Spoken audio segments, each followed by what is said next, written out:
Hello friend, study अड्डा के YouTube channel में आपका स्वागत है। आज जो है हम एक बार फिर से जीएस का मॉक टेस्ट लेके आए हैं।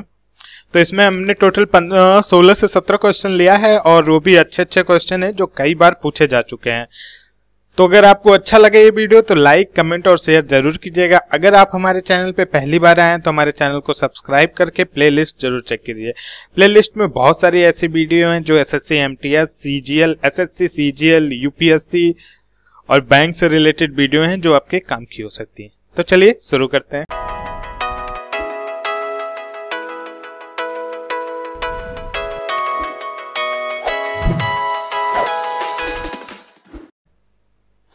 देखिए, पहला क्वेश्चन है स्पूमा शब्द से आप क्या समझते हैं। देखिए, स्पूमा जो है आपका एक स्पेनिश शब्द है। ये आपका एक स्पेनिश शब्द है और इसका प्रयोग सबसे पहले फोम, झाग, फेन, जब साबुन से आप साबुन सर्फ घोड़ते हैं तो बहुत सारा फोम निकल आता है, झाग, तो उसके लिए किया गया था। तो इसका आंसर क्या होगा, फोम। और स्पूमा का जो निर्माण है वो तरल पदार्थ की सहायता से किया जाता है। बिल्कुल, अगर आपको झाग उत्पन्न करना है तो पानी की तो जरूरत पड़ेगी ही। अगले क्वेश्चन पे चलते हैं। देखिए, इनको मेजर करना है। आप एसएससी, एमटीएस, सीजीएल का एग्जाम देने जाएंगे तो आपको एक न एक क्वेश्चन मेजरमेंट से रिलेटेड जरूर मिलेगा, यूनिट के बारे में जरूर मिलेगा, तो यूनिट जरूर देख के जाइएगा। आइए हम मेजर करते हैं। जैसे आपको ये टफ लग रहा पॉइज, मान लेते हैं मुझे भी नहीं आ रहा पॉइज का इकाई क्या होगा, ये किसके लिए यूज होता है, तो आप इसको पहले छोड़िए। आपको केल्विन तो आ रहा है, केल्विन किसके लिए है, क्वांटिटी ऑफ ताप, टेम्परेचर के लिए है, इसको यहां से मिलाइए। कैलोरी तो आपको पता होगा, उष्मा के लिए है। मीन्स सी का क्या है, 1 है और डी का 2 है। देखते हैं C1 D2 यहां पे है और कहीं पे है नहीं है और कहीं पे भी नहीं है, तो हमारा ए ऑप्शन सही है। मतलब ए का 3, पॉइज का क्या होगा, श्यानता, श्यानता विस्कोसिटी होगी और फेरेट विद्युत धारिता होगा। तो ये सब तो आप लोग को याद रहता, करीब करीब याद करने वाली चीज है। लेकिन अगर नहीं याद रहता तो जो आपको पता है आप उससे मिला के आंसर फेच कर सकते हैं। तो इसका आंसर क्या होगा, पार्ट 1 जो है हमारा सही है। पॉइज का क्या है, पॉइज का विस्कोसिटी, श्यानता है, फेरेट का जो है आपका इलेक्ट्रिकल कैपेसिटर मीन्स विद्युत धारिता, केल्विन का तापक्रम, टेम्परेचर और कैलोरी का क्या है, quantity of heat. Next question पे चलते हैं। यदि हुआंगहो चीन का शोक है तो बिहार का शोक कौन सी नदी है। बिहार का शोक कोसी नदी है और आपको पता है कोसी नदी बहुत ज्यादा चर्चा में रहती है। तो कोसी नदी से बहुत सारे क्वेश्चन बन सकते हैं कि इसका उद्गम स्थान कहाँ पे है या कहाँ पे गिरती है, इसको कोसी क्यों कहते हैं, पहले क्या कहते थे इसको। तो देखते हैं सारा क्वेश्चन का जवाब। देखिए, कोसी नदी जो है नेपाल में, कोसी नेपाल में हिमालय से निकलती है। ये नेपाल में जो है हिमालय से निकलते हुए बिहार में भीमनगर के रास्ते से भारत में दाखिल हो जाती है। कहां से आती है, भीमनगर के रास्ते से। और इसमें जो इतनी ज्यादा बाढ़ आती है, क्योंकि जब देखिए इसमें बाढ़ आती तो नेपाल क्या करता है, पानी रोकता नहीं, सब छोड़ देता है इंडिया में। तो बिहार में बहुत ज्यादा बाढ़ आ जाती है उसकी वजह से, तो इसे बिहार का अभिशाप भी कहते हैं। इसकी एक और खासियत है कि पिछले 250 वर्षों में ये 120 किलोमीटर का विस्तार कर चुकी है। क्यों करती है, क्योंकि हिमालय से जब उतरती तो अपने साथ जो है बालू, कंकड़, पत्थर और बहुत सारी चीजें लाते हैं, जिससे इसका निरंतर अपने क्षेत्र को फैलाते जाते, विस्तार होता जाता है। क्या करते हैं, बालू पत्थर जो है क्या मिट्टी को काटते हुए इसका विस्तार करते जाते हैं। और एक बात और है, नेपाल और भारत दोनों ही इस नदी पर इस समय क्या बना रहे हैं, बांध बना रहे हैं। अब देखिए, इसके महाभारत काल में भी वर्णन है, कौशिकी नाम से जाना जाता है। महाभारत काल में किस नाम से इसको जाना जाता है, कौशिकी नाम से। क्यों कहा जाता है कि विश्वामित्र ने इस नदी के किनारे ऋषि का दर्जा पाया था और वे जो है कुशिक ऋषि के शिष्य थे। किसके, कुशिक ऋषि के शिष्य कौन था, विश्वामित्र थे। और उन्हें ऋग्वेद में किस नाम से जाना जाता था, कौशिक भी कहा जाता था। तो इसे महाभारत में कौशिकी नाम से जाना जाता है और इस समय कोसी नदी के नाम से जाना जाता है। आगे चलते हैं। मानव शरीर में कौन सी सबसे लंबी नस कौन सी है। तो मानव शरीर की जो आपकी सबसे लंबी नस है, ग्रेट स्फाइनस। क्या है, ग्रेट स्फाइनस। ग्रेट स्फाइनस जो है मानव शरीर की सबसे ज्यादा लंबी नस है और ये जांग के मध्य में पाई जाती है। कहां पे, जांग के मध्य में। आइए देखते हैं। देखिए, ये है, ये जो है ग्रेट स्पाइनस वेन है और ये लॉन्गेस्ट वेन है कहां पे, हमारे शरीर में। तो ये इसके बारे में कुछ जानकारी थी। वो ऐसे पूछता तो नहीं है, केवल यही पूछता है मानव शरीर में सबसे लंबी नस कौन सी है, लेकिन अगर आपको लगे तो आप ये लिख सकते हैं। आगे चले। संसद के संयुक्त सत्र का अध्यक्षता कौन करता है? पहली बात कि अध्यक्षता तो बाद में होगी, पहले तो कोई बुलाएगा, तो बुलाता कौन है संसद का संयुक्त सत्र और क्यों बुलाया जाता है? जब बात लोकसभा या राज्यसभा दोनों से बात बनती नहीं है तो संसद का जो है संयुक्त सत्र बुलाया जाता है। और बुलाता कौन है उसे? प्रेसिडेंट, हमारे राष्ट्रपति। The joint sitting of the parliament is called by the president and is preceded over by the, और इसे जो है अध्यक्षता करते हैं पहले स्पीकर। अगर स्पीकर अब्सेंस है तो ये भी क्वेश्चन आता है कि अगर स्पीकर अब्सेंस है तो deputy speaker of the Lok Sabha, अगर वो भी अब्सेंट है तो deputy chairman of the Rajya Sabha.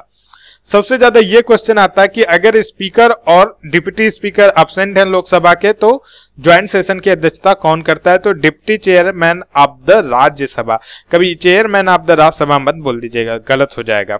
तो इसका सही आंसर क्या है? एक चीज और जान लीजिए, ये जो है बुलाया जाता है आर्टिकल 108 के अनुसार। आर्टिकल 108 के अनुसार अगर दोनों सदनों के बीच जो है गतिरोध जारी रहता है 6 माह से अधिक समय तक, तो किसी सदन की बैठक न होने की स्थिति में जो है राष्ट्रपति दोनों सदनों का संयुक्त अधिवेशन बुला सकता है। ये बात कही गई है आर्टिकल 108 में, और इसकी अध्यक्षता लोकसभा का स्पीकर करेगा। तो हमारा आंसर होगा द स्पीकर। लेकिन आप ये नॉलेज आप कहीं नोट कर लीजिए, बहुत इंपॉर्टेंट है। आगे चलते हैं। रेडियो एक्टिव सामग्री से उत्सर्जित बीटा किरणें क्या है? ये भी बहुत अच्छा क्वेश्चन है। ये केंद्रक द्वारा उत्सर्जित आवेशित कण है। आप इनको इलेक्ट्रॉन नहीं बोल सकते, उदासीन कण नहीं बोल सकते। क्यों? आइए देखते हैं। क्योंकि देखिए, a beta particle sometime called a beta ray denoted by the lower case Greek letter beta. ये तो इसके बारे में, इसके पास हाई एनर्जी है, high speed electron and positron दोनों है, प्लस माइनस दोनों है, तो न्यूट्रल नहीं हो सकता, इलेक्ट्रॉन केवल नहीं हो सकता है। तो इसका आंसर क्या होगा? केंद्रक द्वारा उत्सर्जित आवेशित कण। तो बीटा रे के बारे में, बीटा रे के पास जो है high speed electron and positron, means electron और प्रोटॉन दोनों हैं। आप सभी लोग को पता होगा कि इलेक्ट्रॉन जो है नेगेटिव ऋणात्मक अवस्थित होते हैं और पॉजिट्रॉन जो है धनात्मक अवस्थित। तो न्यूट्रल होने की बात ही नहीं है और केवल इलेक्ट्रॉन होने की बात ही नहीं है। केंद्रक द्वारा उत्सर्जित ये आवेशित कण है। ये देखिए एक फिगर है, आप चाहें तो इसको देख के समझ सकते हैं। चलिए अगले क्वेश्चन पे चलते हैं। किस युद्ध में बाबर ने राणा सांगा को हराया था? पहली बात तो यहाँ पे क्वेश्चन आता है, ठीक है हराया था, लेकिन बाबर था कौन? पहली बात बाबर के बारे में बात आती है तो बाबर जो है मुगल वंश का संस्थापक था। जब वो इंडिया में आया था तब उसे इस नाम से जाना जाने लगा, बहुत दिनों के बाद, मुगल वंश के संस्थापक। लेकिन उससे पहले क्या था? उससे पहले वो मध्य एशिया में स्थित एक जगह है फरगना, वहां का शासक था। कहाँ का शासक था? फरगना का शासक। ये सब क्वेश्चन आते हैं, बहुत बार पूछे गए ये सब क्वेश्चन। इनके माता पिता का भी नाम जान लेते हैं। बाबर के पिता जो है उमर शेख मिर्जा और माता कुतुलुग निगार खानम थी। लिख लीजिए, उमर शेख मिर्जा और माता कौन थी? कुतुलुग निगार खानम। और इनके बारे में एक खास बात यह है बाबर के बारे में कि ये पिता की तरफ से तैमूर तुर्क का तथा माता की तरफ से चंगेज खां मंगोल का वंशज था। ये तैमूर और मंगोल दोनों का वंशज था। अब आ जाते हैं बाबर और राणा सांगा की लड़ाई पर। देखिए, बाबर ने सबसे पहले लड़ाई 1526 में की थी और इसको पानीपत का नाम दिया गया। 1526 में पानीपत का प्रथम युद्ध हुआ था और ये जो है बाबर और इब्राहिम लोदी के बीच हुआ था। किनके बीच हुआ था? इब्राहिम लोदी के बीच। तो ये तो आपका गलत हो गया, राणा सांगा के बीच तो नहीं हुआ था। आगे चलते हैं। खानवा की युद्ध कब हुआ था? 1527 में, और ये बाबर और राणा सांगा के बीच हुआ था। बाबर और राणा सांगा के बीच। तो हमारा सही आंसर क्या है? खानवा। इसने लगातार 4 लड़ाइयां लड़ी थी, चारों देख लेते हैं। 1528 में इसने उसके बाद लड़ा था चंदेरी का युद्ध। इसमें बाबर ने किसके साथ लड़ा था? मोदनी राय के साथ। ये सब इंपॉर्टेंट क्वेश्चन है। चारों लड़ाई 1528 में चंदेरी का युद्ध लड़ा था, किसके साथ? मोदनी राय के साथ।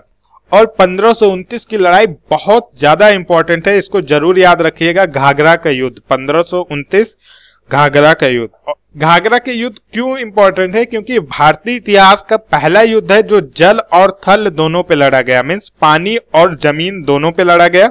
और इस युद्ध में जो है अफगानों का नेतृत्व जो है महमूद लोदी कर रहा था, तथा इस तरफ से बंगाल का शासक नुसरत शाह भी अफगानों की सहायता कर रहा था। और इसी वजह से अफगान जो है बुरी तरह हारे। तो जब अफगान बुरी तरह से हार गए तो नुसरत शाह जो थे वो बाबर से संधि कर लिए, और ये 4 युद्ध जो है बाबर ने अपने जीवन में लड़ा था, 1526, 27, 28, 29। आगे चलते हैं। स्पाइनल स्टेनोसिस स्ट्रक्चर का उपचार करती है। निम्न में से कौन सी प्रक्रिया स्पाइनल स्टोनेसिस स्ट्रक्चर का उपचार करती है? देखिए, स्पाइनल स्टोनेसिस रीढ़ मेरुदंड में अंतरालों को संकुचित करता है।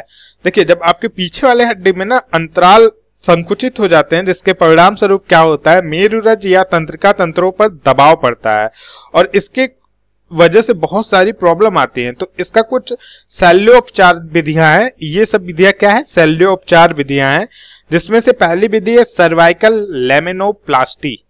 तो ये देखिए आपका लेमिनोप्लास्टी है यहाँ पे, तो ये सही है। दूसरी विधि है सर्वाइकल कार्पोक्टामी। ओके, कार्पोक्टोमी ये भी है, ये भी सही है फिर। और तीसरी विधि फोरमिनोटोमी, ये भी है, मतलब उपयुक्त सभी।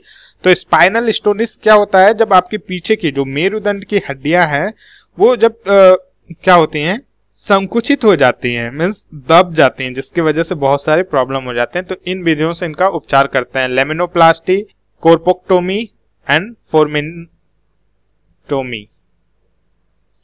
चले नेक्स्ट क्वेश्चन पे।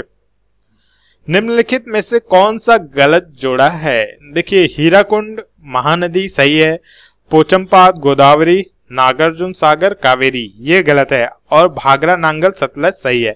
क्यों गलत है आइए देखते हैं। देखिए, जो नागार्जुन सागर डैम है वो जो है कृष्णा रिवर पे बना है, न कि कावेरी रिवर पे बना है। और नागार्जुन सागर जो, और ये डैम जो है आपका Nalgonda district in Telangana and Guntur district in Andhra Pradesh state से मिलकर बना है, मतलब इसकी बाउंड्री जो है दोनों स्टेट में है। तो किस पे? कृष्णा रिवर पे। सही है, आंसर हमारा क्या होगा? कृष्णा। तो ये गलत क्या है? गलत जोड़ा नागार्जुन सागर कावेरी। किस कीट के वैज्ञानिक का नाम ब्लेटेरिया है? देखिए, आपकी ब्लेटेरिया शब्द की उत्पत्ति जो है लैटिन शब्द ब्लेटा से हुई है, और ब्लेटा का नाम क्या है? तिलचट्टा।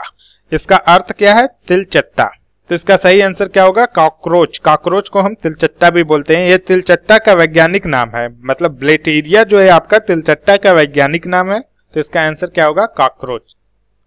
निसेट किस देश की संसद का नाम है? देखिए, नेसेट आपके इजराइल का राष्ट्रीय विधानमंडल है, मीन्स नेसेट जो है इजराइल के संसद का नाम है, और इजरायली सरकार के सारे जो भी रूल्स रेगुलेशन लॉ कानून है वो सब यहीं से पास होते हैं। तो निसेट जो है इजराइल की संसद का नाम है। अगला क्वेश्चन देखते हैं। किसे मिल्क शुगर भी कहा जाता है? तो लैक्टोज को जो है मिल्क शुगर कहा जाता है, क्योंकि लैक्टोज जो है दूध में पाया जाता है, और दूध में पाए जाने वाले प्रमुख शर्करा लैक्टोज के रूप से जाने जाते हैं। और ये जो है ग्लूकोज और ग्लैक्टोज से मिलकर बना है। जो आपका लैक्टोज है दो चीजों से मिलकर बना है, किससे? ग्लूकोज एंड ग्लैक्टोज से। ये दूध को हल्का मीठा स्वाद प्रदान करता है। आप सभी लोग को पता है, जब शर्करा है तो प्रदान करेगा ही। और ये लैक्टोज जो है आपका छोटी आंत में जाने के बाद जो है इसमें विभाजन हो जाता है ग्लूकोज और ग्लैक्टोज में। तो यही मिल्क शुगर के बारे में यही नॉर्मल जानकारी है।